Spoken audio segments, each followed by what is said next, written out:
नमस्कार शेतकरी मित्रांनो, स्वागत आहे आपल्या किसान मित्र युट्यूब चॅनलमध्ये. चॅनलच्या माध्यमातून आपल्यासाठी घेऊन आले मोठी अपडेट. कापूस बाजारामध्ये मोठ्या प्रमाणात आज तेजी पाहायला मिळाली आहे. कापूस बाजारावर 9,200च्या पार गेला आहे. आता 25 एप्रिल नंतर कापूस बाजारावर खरंच 10,000 होणार का? आजच्या मितीला सेलू मार्केट असेल, पुलगाव मार्केट असेल, 9,000 ते 9,200 पर्यंत कापूस बाजारावर गेला आहे. गेल्या काही दिवसाचा विचार जर केला तर कापूस मार्केटमध्ये मोठ्या प्रमाणात वाढ आपल्याला पाहायला मिळत आहे. मग राज्यात इथून पुढे कापसाचा बाजारावर कसा असणार आहे? कोणते अशी मार्केट आहे या ठिकाणी कापसाचे बाजारावर अजून वाढणार आहे? याविषयीची सविस्तर अपडेट घेऊन आपण आलेलो आहे.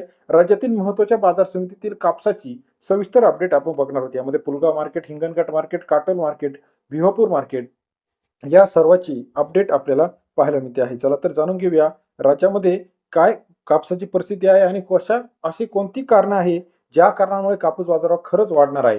तर सर्वात महत्त्वाचं कारण आता थोडासा पावसाचा काळ सुरू झालेला आहे. त्यामुळे व्यापारी वर्गांनी कापूस खरेदीकडे मोठ्या प्रमाणात लक्ष दिलेलं आहे आणि बाजारात आवक जर बघितली ठराविक ते 3 ते 4 ठिकाणी चांगली आवक आहे. बाकी सर्व ठिकाणी आवकही घटल्याचं पाहायला मिळत आहे. दुसरी म्हणजे मागणी वाढली आणि आयात निर्यात पुन्हा एकदा मध्ये जी थंड झालेली होती ती आयात निर्यात आता पुन्हा चालू झाली आहे. पारशिवनी मार्केट असेल, काटनची मार्केट असेल, उमरेड असेल, देऊळगाव राजा असेल, पुलगाव असेल, सावनेर असेल, राळेगाव असेल, या सर्व मार्केटमध्ये 8,000 ते 9,000चा बाजारभावाची अपडेट सरासरी तरी आता आपल्याला पाहायला मिळत आहे. राज्यामध्ये आपण काही बघितलं तर गेल्या काही दिवसामध्ये राज्यात जे काही उष्ण तापमान होतं यामध्ये आता थोडासा बदल होऊन पावसाचं वातावरणास सुरुवात होत आहे.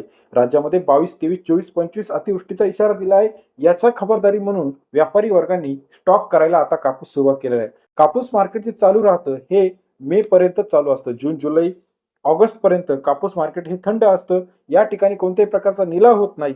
मग ती कसर कुठून भरून काढायची? तर आता शेतकरी वर्ग आणि व्यापारी वर्ग कापूस विक्रीत आणतील आणि कापूस मोठ्या प्रमाणात स्टॉक केला जाईल. मग या ठिकाणी आपल्याला कापसाला चांगली मागणी पाहायला मिळणार. सध्या जरी कापसाचे दर कमी असले तरी अजून 2 ते 3 दिवसात 95-100 रुपयापर्यंत प्रति किलोचा कापूस बाजारभाव महत्वाच्या बाजार समितीमध्ये जाऊ शकतो. मग आता कापूस विकायचा का ठेवायचा? तर शेतकऱ्यांकडे आता पर्याय एकच आहे की कापूस विकणे. कारण अतिवृष्टी जर झाली तर आहे तो कापूस सुद्धा आपल्याला कवडीमोल बाजाराने विकावा लागणार आहे.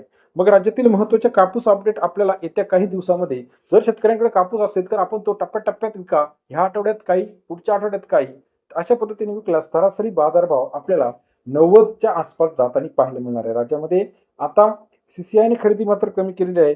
बाहेरच्या मार्केटमध्ये कापूसाला चांगली मागणी मिळत आहे. कापूस बाजाराचा हा सविस्तर विश्लेषक व्हिडिओ आपल्यास कसा वाटला कमेंट करून सांगायला विसरू नका. अधिक माहितीसाठी बेल आयकॉन प्रेस करा जेणेकरून नवीन नवीन अपडेट्स आपल्यापर्यंत सर्वात आधी पाहायला मिळते. व्हिडिओ आवडल्यास लाईक करायला विसरू नका. धन्यवाद मित्रांनो.